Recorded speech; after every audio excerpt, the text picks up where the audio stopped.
नमस्कार। कभी सोचा है कि भारत में एक बच्चे का स्कूल, उसकी पढ़ाई, उसके अधिकार, ये सब तय कौन करता है? आज हम इसी पहेली को सुलझाने वाले हैं और इसके लिए 3 सबसे जरूरी दस्तावेजों को समझेंगे। राष्ट्रीय शिक्षा नीति 2020, शिक्षा का अधिकार अधिनियम 2009 और राजस्थान नियम 2011। तो चलिए शुरू करते हैं। तो आज का हमारा सफर कैसा रहेगा? हम अपनी बात एक बड़े सवाल से शुरू करेंगे, फिर देश की सबसे नई शिक्षा नीति के विजन को समझेंगे।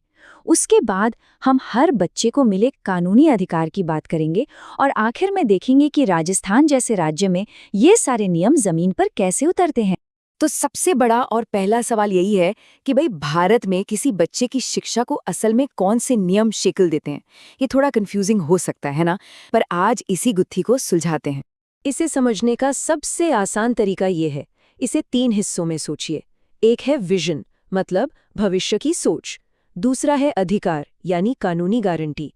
और तीसरा है नियम पुस्तिका, मतलब इसे लागू कैसे करना है। ये तीनों मिलकर ही पूरी कहानी बनाते हैं।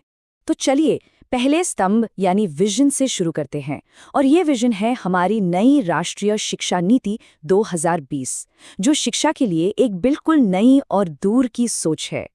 अगर हम भारत की शिक्षा नीति का इतिहास देखें तो हमें 3 बड़े पड़ाव दिखते हैं: 1968, 1986 और फिर पूरे 34 साल के लंबे इंतजार के बाद 2020 में आई ये नई नीति। इसे डॉक्टर के कस्तूरी रंगन समिति की सिफारिशों पर बनाया गया है और ये शिक्षा में एक नई क्रांति लाने का वादा करती है। इस नीति का सबसे बड़ा और सबसे ज्यादा चर्चा में रहने वाला बदलाव है स्कूल का नया ढांचा। और इसको याद रखने का एक बड़ा मजेदार तरीका है, बस एक गाड़ी का नंबर याद रख लीजिए, 5334, यानी 5 साल, फिर 3 और आखिर में 4 साल। ये जो 5+3+3+4 का ढांचा है, ये पुराने 10+2 सिस्टम की जगह लेता है और स्कूली शिक्षा को 4 हिस्सों में बांटता है: फाउंडेशन, प्रिपरेटरी, मिडिल और सेकेंडरी। तो ये चरण काम कैसे करते हैं? देखिए, फाउंडेशन स्टेज में बच्चों को खेल खेल में सिखाया जाएगा।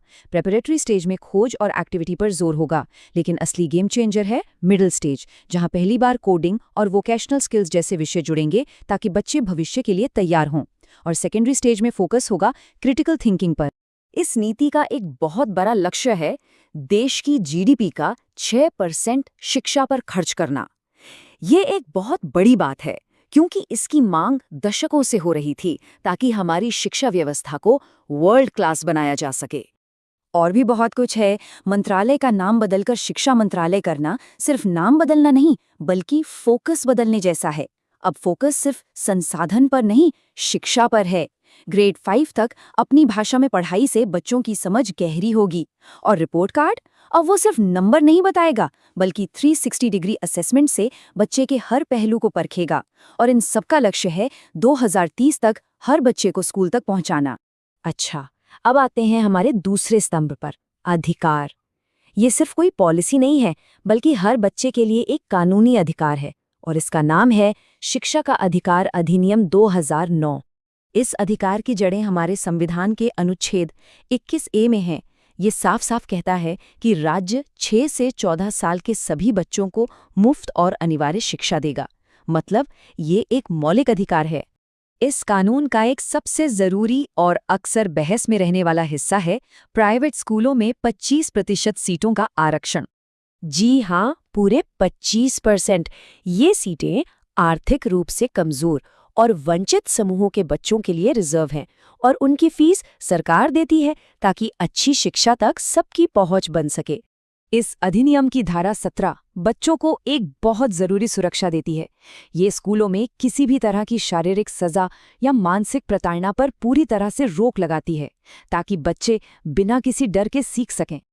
अच्छा, यहाँ एक कन्फ्यूजन होता है जिसे क्लियर करना बहुत जरूरी है। अनुच्छेद 21A 6 से 14 साल के बच्चों के लिए शिक्षा को एक मौलिक अधिकार बनाता है। वहीं अनुच्छेद 45 राज्य को 0 से 6 साल के बच्चों की देखभाल और शिक्षा की व्यवस्था करने का निर्देश देता है। दोनों अलग अलग उम्र के बच्चों के लिए हैं। ये कानून स्कूलों में टीचर और स्टूडेंट की संख्या का अनुपात भी तय करता है। प्राइमरी लेवल पर हर 30 बच्चों पर और अपर प्राइमरी पर हर 35 बच्चों पर एक टीचर होना ही चाहिए।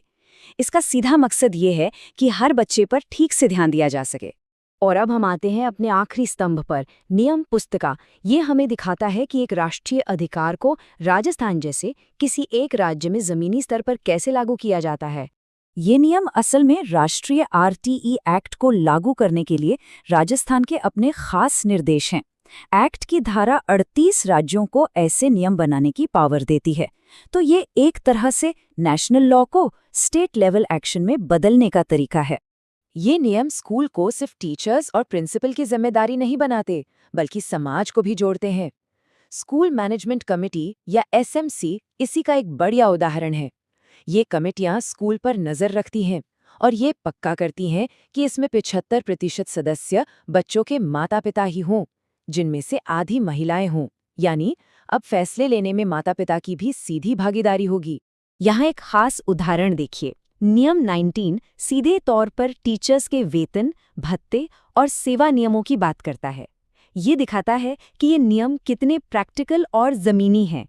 और ये एक और ठोस नियम, राजस्थान में टीचर्स के लिए हर हफ्ते कम से कम 45 घंटे का शिक्षण कार्य करना अनिवार्य है। ये उनकी जिम्मेदारी को सीधे एक नियम से जोड़ता है। तो सार क्या है? एनईपी 2020 हमारा विजन है, भविष्य के लिए एक आधुनिक योजना। आरटीई एक्ट 2019 हमारा अधिकार है, हर बच्चे के लिए एक कानूनी गारंटी। और राजस्थान नियम 2021 हमारी नियम पुस्तिका है, जो बताती है कि इस अधिकार को राज्य में लागू कैसे किया जाएगा। विजन, अधिकार और नियम पुस्तिका।